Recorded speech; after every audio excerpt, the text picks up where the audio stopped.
Hello friends, எல்லாருக்கும் வணக்கம். இன்றைக்கி நம்ம பார்க்க போகிறது வந்து வெஜ் ஆம்லேட்.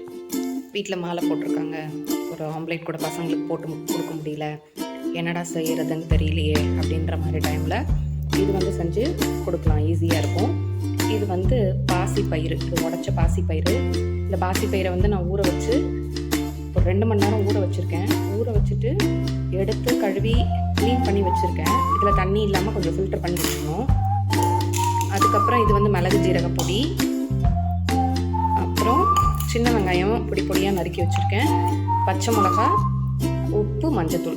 இது மட்டும்தான் நமக்கு இந்த வெஜ் ஆம்லேட் செய்கிறதுக்கு தேவையான பொருள். இதை வச்சு எப்படி பண்ணுறதுன்னு பார்க்குறோம். ஃபஸ்ட்டு வந்து மிக்சியில் வந்து இந்த பச்சை பயிறு இருக்குங்க இல்லையா, இதை வந்து மாவாக அரைச்சிக்கிறோம்.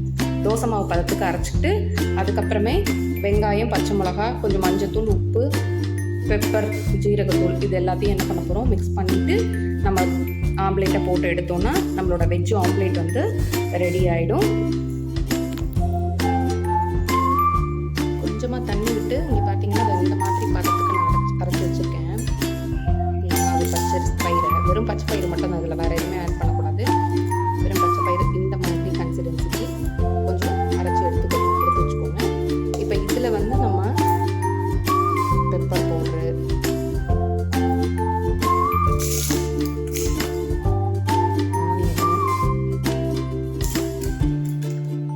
பச்சை மிளகா,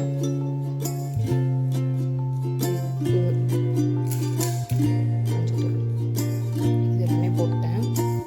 இது எல்லாமே போட்டுட்டு இப்போ இது எல்லாத்தையும் மிக்ஸ் பண்ணி உங்களுக்கு வந்து ஆம்லேட்டாக செஞ்சு காமிக்கிறேன். தோசைக்கல் வந்து காஞ்சிருச்சு எண்ணெய். இப்போ நான் ஊற்றி காமிக்கிறேன் பாருங்கள். இந்த மாதிரி பதத்துக்கு வந்து இந்த பச்சை பயிரை வந்து அரைச்சி இந்த வெங்காயம் முன்னாடி காமிச்சது எல்லாமே, மிளகு பொடி எல்லாத்தையும் போட்டுட்டு தோசைக்கல்லை சிம்மில் வச்சுட்டு, ரொம்ப பெருசாக கூட போடணும்னு அவசியம் இல்லை.